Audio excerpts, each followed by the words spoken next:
दिल्ली से राधे राधे। राधा वल्लभ श्री हरिवंश महाराज जी, आपके चरणों में कोटि कोटि नमन।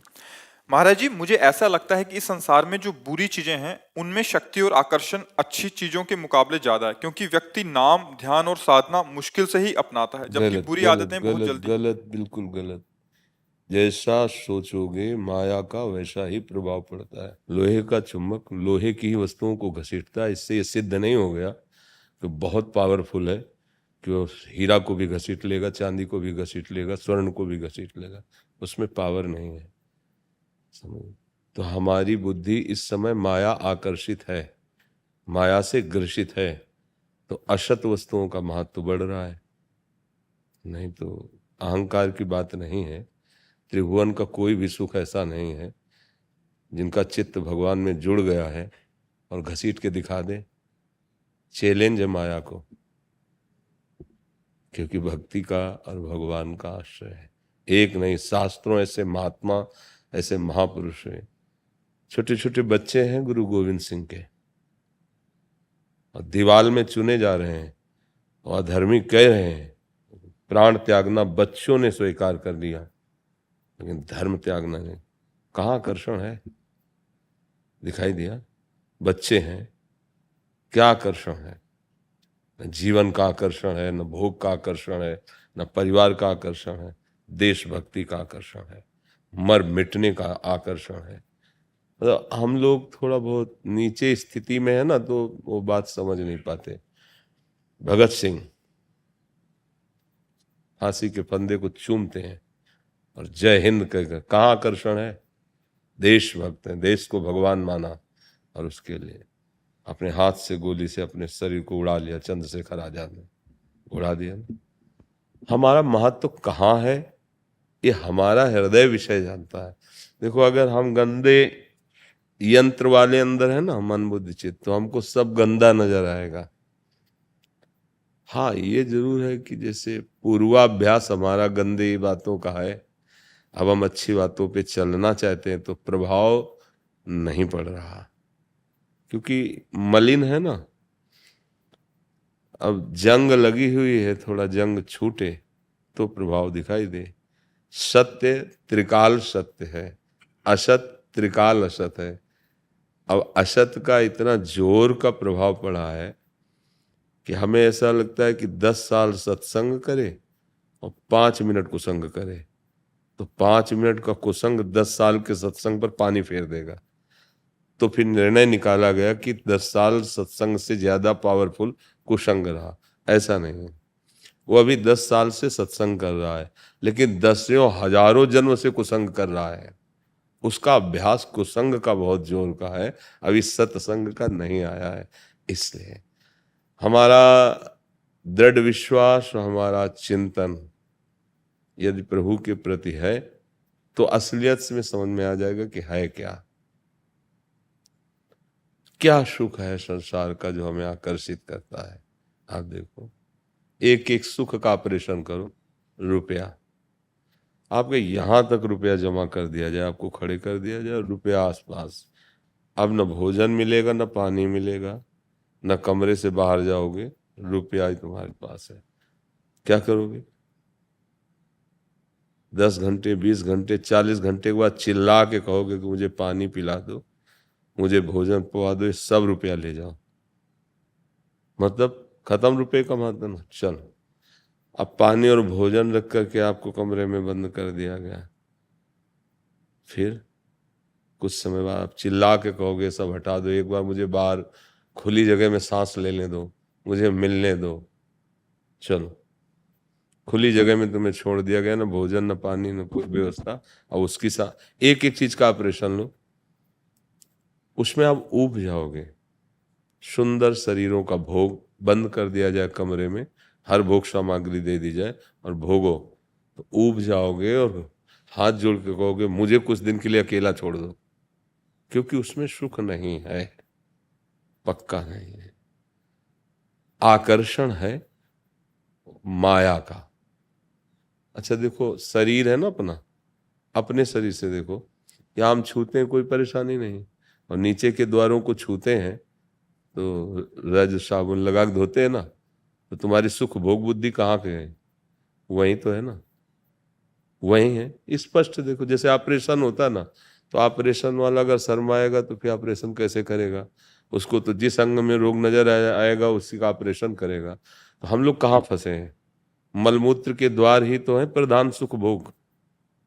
गौर से देखो, हंसाया जाता है इससे और मिलता क्या है? फिर उसका कितनी देर तुम्हें सुख मिलता है? फिर उसके बाद क्या शांति मिलती है? फिर उसके बाद क्या इच्छा नहीं रह जाती है? पूरा जीवन इसी को भोगते हो गया, फिर भी वही भोग की इच्छा है। मतलब कुछ तो जादू है माया का, कि है नहीं पर मुझे लग रहा है। यही मिटाने के लिए अध्यात्म समर्थ है। अगर अध्यात्म का ज्ञान नहीं है, कई बार सुना चुके हैं, एक चक्रवर्ती सम्राट महाराज भर्तरी जी हुए हैं, बहुत बड़े वीर और महात्मा भी हुए हैं। उनके छोटे भाई का नाम था विक्रमादित्य, सब कोई जानता है। विक्रम बेताल कथा नहीं चले? हाँ, उनके छोटे भाई थे विक्रमादित्य। अब ये जब यौवन अवस्था को प्राप्त हुए तो बहुत ही बुद्धि प्रधान जीव, अलग अलग होता है, वो बहुत माइंडेड थे, बहुत बुद्धिमान। तो उन्होंने मन को जांचा कि चाह क्या रहा है। सब कुछ है चक्रवर्ती सम्राट, तो मन ने मांगा एक सुंदर स्त्री जो कहीं भी सबके पास ना हो। और चक्रवर्ती सम्राट मतलब एक क्षत्र राज्य हुक्म कर दिया कि सब सुंदरियां हमारे सामने लाई जाएं। उसमें देश विदेश की सब सुंदरियां उनके सामने लाई गई। तो एक सुंदरी का नाम था पिंगला, जो सर्वांग सुंदर और मन पसंद एकदम। भर्तरी जी ने चयन कर लिया। अब उसने भी सौभाग्य माना, इतना बड़ा वैभव संपन्न राजा मुझे स्वीकार, और 9 अवस्था थी। बड़े वो वैज्ञानिक बुद्धि के थे। तो उनका अब मैं कुछ वर्ष राजकाज विक्रमादित्य को देता हूं, क्योंकि मैं अनुभव करना चाहता हूं कि मन ने कहा स्त्री में सुख है, तो क्या सुख है मैं अनुभव कर। अब ना किसी से बोलूंगा, ना किसी से, इसी से बोलूंगा, इसी को देखूंगा, इसी के साथ रहूंगा, इसी से पूरी एकाग्रता। महल में समय से भोजन भर आ जाए, कोई सूचना नहीं, कोई हमारे पास नहीं आएगा। तो राजा थे, उनकी आज्ञा।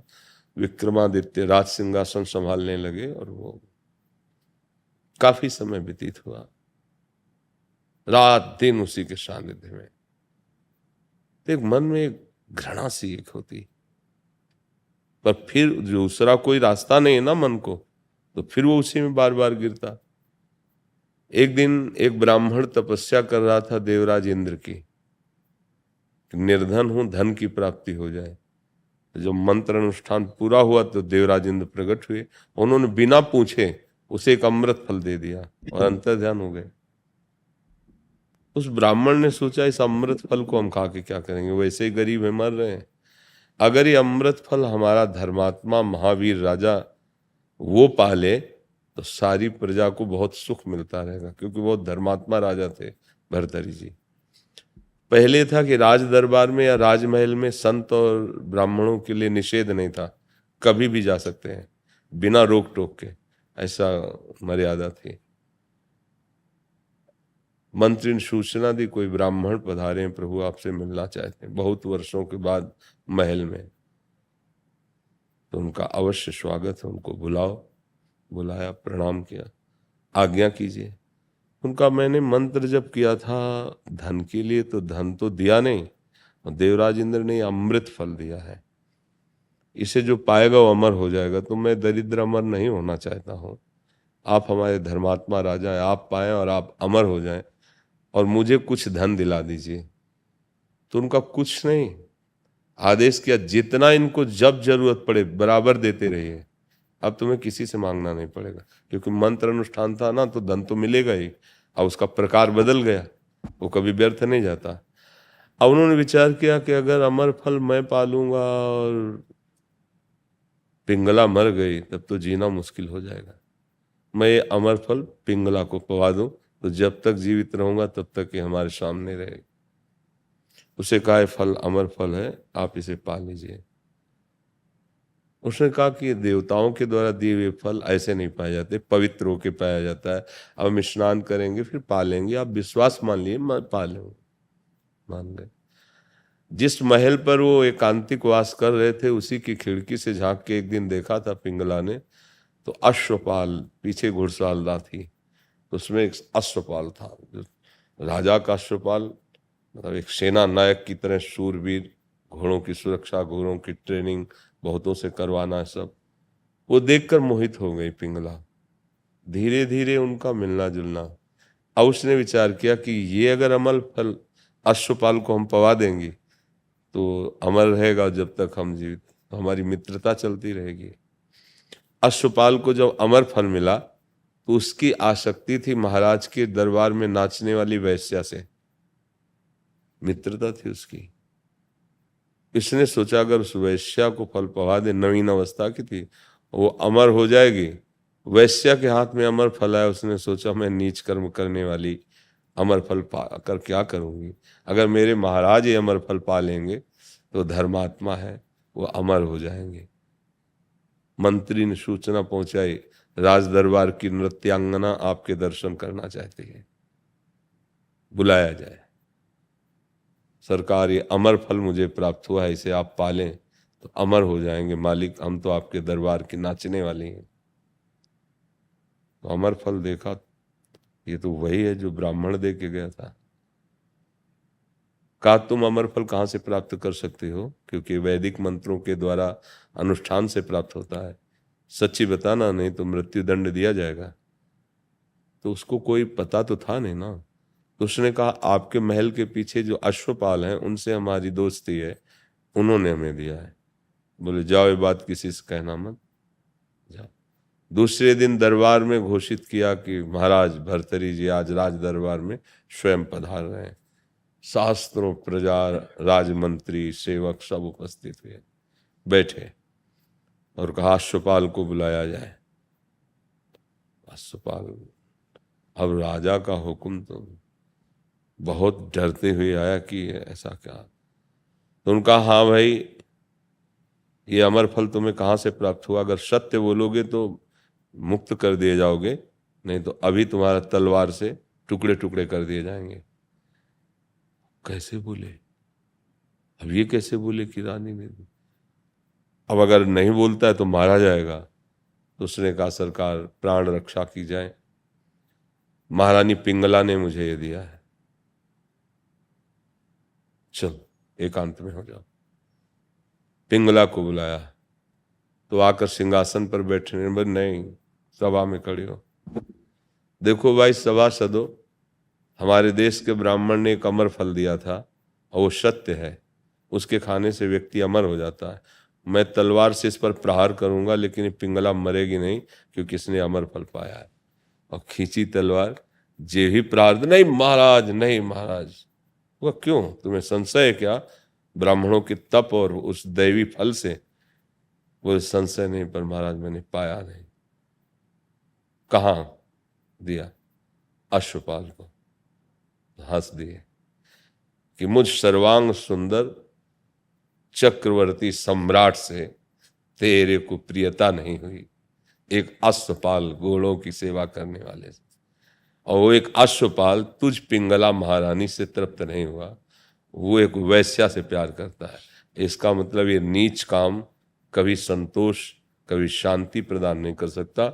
मुकुट उतारा, सिंहासन पे रखा, लंगोटी लगाई, आजीवन के लिए वैराग्यवान। भर्तरी शतक वैराग्य जो है ना, संत जन उसका गान करते हैं। ये है जो माया का आकर्षण है। ये ऐसा लगता है इसमें सुख है, उसको लगता है उसमें सुख है, उसको लगता है उसमें, पर सुखी कोई नहीं है। सुखी वही है जो भर्तरी जी की तरह संसार का राग छोड़कर भगवान के चरणों का आश्रय ले लिया, भगवान का भजन। हाँ, कुसंग का प्रभाव इसलिए अधिक पड़ता है, लगता है, क्योंकि हम अभी तक बराबर कुसंग ही करते रहे हैं। जब से सृष्टि हुई तब से अभी तक हम सत्संग नहीं किए। अगर सत्संग किए होते तो हमारी आध्यात्मिक उन्नति हुई होती। तो इसलिए बकाया उसमें महत्व नहीं है।